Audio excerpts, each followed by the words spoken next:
Salut à vous la famille. Avant que la vidéo ne commence, allez-y s'il vous plaît me soutenir, m'encourager sur mes différents réseaux sociaux, en vous abonnant massivement. Car votre satisfaction est ma priorité. Donc faites-moi plaisir s'il vous plaît. Facebook, DOS officiel. Instagram, IamDosso. Et TikTok, IamDosso. J'ai confiance en vous. Sur ce, la vidéo peut maintenant commencer. Bon visionnage à tous.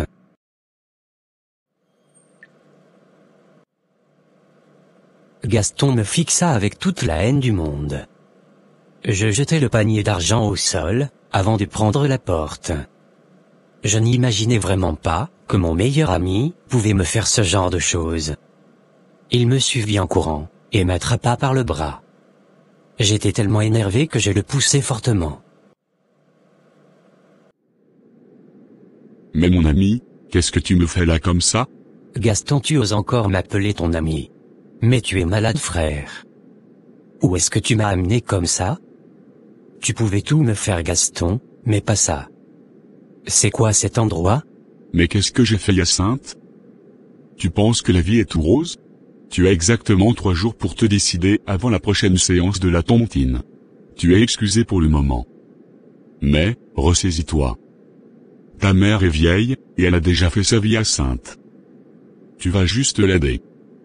Et par la suite, tu profiteras d'un bonheur éternel, cher ami. Toi, ta mère est encore vivante, n'est-ce pas? Pourquoi tu ne la livres pas, et continuer à vivre ta vie de bonheur avec l'argent sale? Mais attends un peu, Gaston. Quand est-ce que tu as décidé de servir le diable? Quand est-ce que tu as eu le courage de penser que moi, Hyacinthe, j'accepterais de donner ma mère en sacrifice, mon Dieu sur terre, et manger calmement cet argent sale, qui provient de son sang? Dans ce cas, pour qui je travaille si dur si ce n'est principalement elle?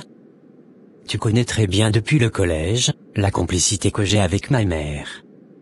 Et tu veux que je la donne en sacrifice? Écoute, Hyacinthe. Tu blablates pour rien, crois-moi. J'avais 4 sœurs, et 3 frères. Je les ai tous livrés à la confrérie, ainsi que mon père. Et je n'ai aucun regret. Car je vis aujourd'hui une vie de richesse infinie.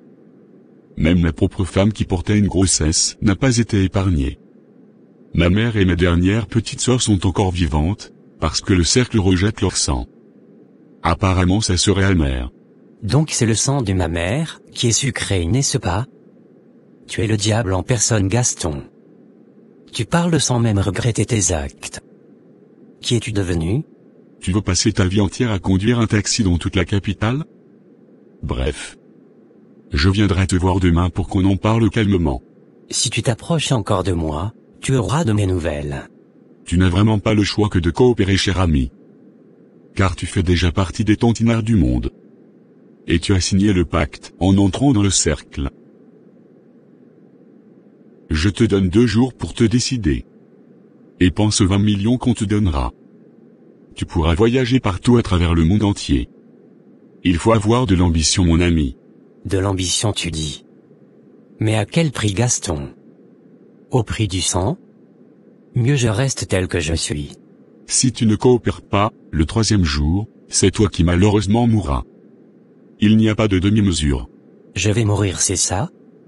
Et toi, crois-tu qu'après m'avoir amené dans une tontine du diable, tu mérites la vie, hein? Eh bien c'est ce qu'on verra.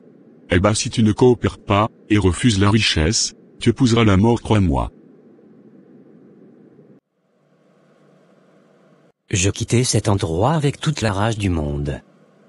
Je pris mon téléphone pour appeler ma tendre mère, afin de m'assurer qu'elle allait bien, avant de prendre le chemin de la maison, alors qu'il se faisait déjà très tard. Je fus étonné de ne pas trouver ma femme à la maison à pareille heure. Mais, je ne m'y attelai pas pour longtemps, car ce dont j'avais besoin, était le repos. Peut-être même le repos éternel. Le lendemain, il était 10 heures, lorsque je me réveillai, et constatai que ma femme n'était toujours pas rentrée de je ne sais où. Mes pensées n'étaient focalisées que sur ma mère, et le spectacle dont j'étais l'acteur principal hier. Je me rappelais qu'il ne me restait plus qu'un seul jour, pour choisir livrer ma mère pour une richesse éternellement, ou embrasser la mort. la première option s'éloigna rapidement de mon subconscient. Car pour rien au monde, je ne ferais du mal à ma mère. Je préfère demeurer pauvre, en ayant la présence de ma mère à mes côtés, que d'accepter la richesse, pour ne plus avoir le privilège de parler à ma petite maman. Alors, je me levai, tel un guerrier, et pris ma machette dans la cuisine, puis sortis directement de la maison, oubliant même de fermer la porte. En chemin, je contactai ma mère pour lui demander pardon pour ce que je m'apprêtais à faire. Elle me posa mille et une questions. Mais je ne répondis pas. Je lui demandai juste de laisser la radio allumée toute la journée, avant de raccrocher. J'arrivai chez Gaston aux environs de 14 heures. Une fois devant sa porte, j'entendis quelques bruits de pas, et la porte était grandement ouverte. J'entrai, et je le trouvai assis, l'air endormi dans son siège. Sans réfléchir, je levai ma machette, et je l'assaillis de plusieurs coups. Je n'avais jamais pensé commettre un acte illicite de toute ma vie. Mais, c'était lui, ou moi. Et de toute façon, je savais que j'allais mourir le lendemain. Mais je ne devais pas mourir, et le laisser en vie, car c'est lui qui m'a amené dans cette tontine satanique, sans bien m'expliquer les choses. Oui, je l'ai tué. Et je ne regrette pas du tout mon acte. On dit de ne pas se faire justice soi-même, oui. Mais, qui allait me croire? Je n'avais aucune preuve solide. Et si je mourais sans rien faire, il allait s'en prendre à ma famille. À ma mère. Une fois cet acte posé, je mis la machette ensanglantée dans un sac, et je me rendis directement au commissariat de la place. J'insistais à voir le commissaire en personne. Et une fois dans son bureau, j'étais en sueur, et je pleurais.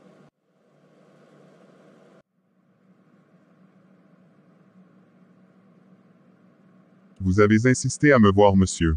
Qu'est-ce qu'il y a, et pourquoi êtes-vous dans cet état? Je viens de tuer un homme, commissaire. Que quoi? Écoutez, on ne vient pas ici pour tourner du film, hein. Que venez-vous de dire là? D'ailleurs, qu'est-ce qu'il y a dans le sac à côté de vous? C'est la machette, commissaire. Je vous ai dit que je viens de tuer un homme. Vous êtes fou ou quoi, monsieur? Vous pensez qu'on vient ici pour rigoler, c'est ça? J'ai du boulot, moi. Si vous pensez que je suis en train de plaisanter, allez au domicile du professeur Gaston Gadji. Et vous verrez par vous-même. Que quoi? Le professeur d'université? Attendez, vous avez assassiné monsieur Gadji, et vous osez vous pointer ici devant moi? Je vous facilite juste la tâche, monsieur le commissaire. Jetez-moi en cellule. Je l'ai tué. Waouh, qu'est-ce que je ne vais pas voir avant de mourir dans ce pays? Tu es sûr que tu n'as pas de problèmes mentaux? Je suis très lucide, commissaire. Ok, on va te mettre les menottes, et tu nous amèneras au lieu du crime. Et si c'est vraiment vrai, je vais te fouetter jusqu'à toucher tes os, avant de te jeter en cellule. Tu oses tuer une personne aussi humaniste, et magnanime. C'est lui-même qui nous finançait dans ce commissariat. J'espère pour toi que c'est une blague. Et si c'en est une, je vais te fouetter jusqu'à tu vas oublier ton prénom.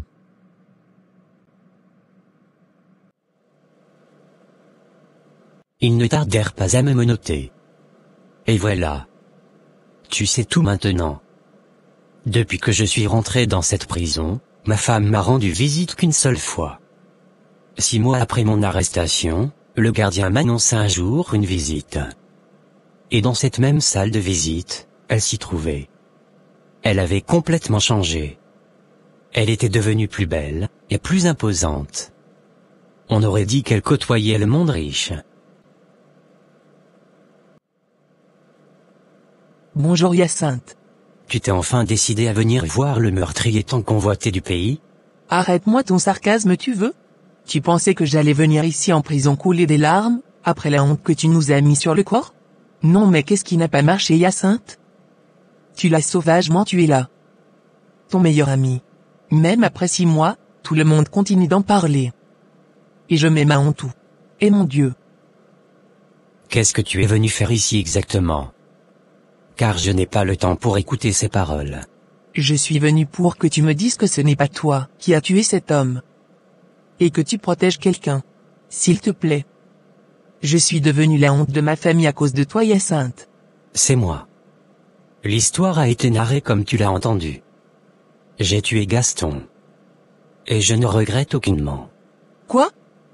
Donc tu es un assassin? Oh mon Dieu.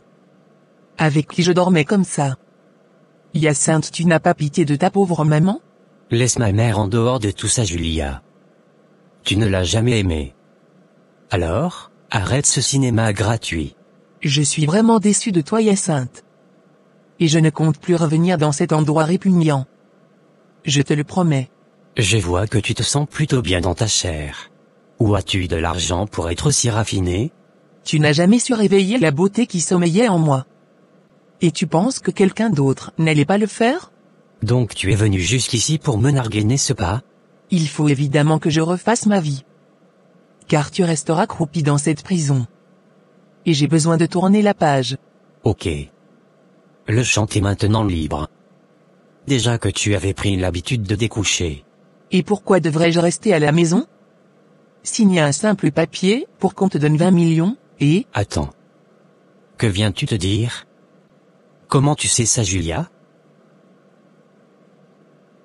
Parle, Julia. Me dire quoi? J'ai dit ça comme ça. Bon, je vais m'en aller. Non. Pas avant de m'avoir dit comment tu as eu cette information. Et ça va peut-être ressusciter celui que tu as tué? Allez, bonne journée. Voilà. Je pense t'avoir tout dit sans rien oublier, qui puisse t'aider dans ton enquête. Voilà où j'en suis jusqu'à présent. 2 années de ma vie parsemées d'un combat infini. Waouh. C'est plus compliqué que je ne le pensais, Hyacinthe. Mais sois fort. Je suis vraiment désolé pour tout ce par quoi tu as passé depuis ces 2 ans. S'il te plaît, ne sois pas désolé pour moi, Hilary. J'assume mon acte, et vraiment Gaston a voulu gâcher ma vie. Je l'ai soutenu, et je l'ai aidé depuis le collège. Je ne sais pas si tu t'en souviens encore, au collège, il n'avait rien. Mais je partageais tout avec lui. J'ai eu mal, très mal qu'il ne m'ait pas expliqué clairement les choses. J'ai vraiment peur de ce monde, et de la vitesse avec laquelle les choses changent, ainsi que les gens. Il n'avait pas changé. C'était sa nature. Depuis le collège, il était très mesquin. Je préfère pourrir dans cette prison, et savoir ma mère en vie. J'étais sûr que le lendemain de mon crime, j'allais mourir, car c'était ma mère ou moi. Mais jusqu'ici, je suis étonné d'être toujours en vie. Je ne sais vraiment pas ce que la vie me réserve. J'ai même voulu me suicider l'année dernière, mais fou furieux, celui avec qui je partage ma cellule m'en a empêché. Ça doit vraiment être très dur pour toi. Mais pourquoi attends-tu le procès pour tout dire? Parce que tout le monde y sera. Ma mère, est la mère de Gaston, à qui je dois des excuses. Elle doit me haïr de toute son âme. Pourtant, c'est son fils qui a liquidé toute sa famille. J'ai besoin de parler, de m'exprimer, car je sais que tout le pays attend mon procès. J'ai refusé d'en parler à quelqu'un depuis 2 ans maintenant. Même pas à ma mère. Lorsqu'une histoire touche déjà la sorcellerie, il est difficile de convaincre la loi. Car l'invisible n'existe pas dans la loi. Il faut des preuves de tout ceci. Je vais te revenir après avoir fait mes propres recherches. J'irai encore bien analyser tes révélations. Et une fois ok, je reviendrai. J'ai déjà tout enregistré. S'il te plaît, Hilary, fais attention à toi. Je ne supporterai pas si t'arrive quelque chose. Et garde jalousement ces informations. Ne t'inquiète pas. Prends bien soin de toi. Ok? Et surtout, ne parle de tout ceci à qui que ce soit. Ne fais confiance à personne. Car tu es sur une pente glissante dans cette prison. Tu es plus en danger que tu ne penses. Crois-moi. T'inquiète, je gère. Visite terminée. Oh le tueur, passe vite ici, je te ramène dans ta cellule.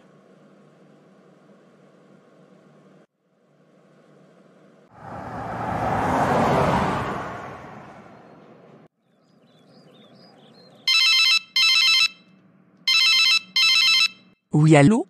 Bonjour madame. C'est madame Julia à l'appareil s'il vous plaît? Oui, c'est moi. Mais vous qui êtes-vous? Je suis madame Appia, Brinda. C'est Ursula qui m'a donné votre contact. Oui, parlez vite. J'ai des choses à faire. Excusez-moi madame. Elle m'a dit que vous pouvez me faire entrer dans le club des tontinards. Je suis prête madame. S'il vous plaît. J'ai besoin d'assurer l'avenir de mes enfants. Oh, vous avez des enfants alors? Oui madame. J'en ai 5. C'est intéressant ça. Ok. Retrouvez-moi demain en zone 4, à 15 heures, pour qu'on en parle calmement. Je vous enverrai l'adresse par téléphone. C'est sur votre numéro, vous m'appelez là?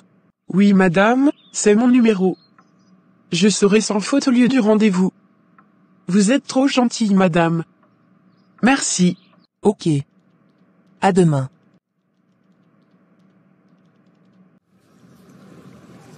Le soir, assise sur le bidet de la toilette dans son appartement, Hilary réécoutait l'enregistrement du témoignage de son amie, l'air pensive.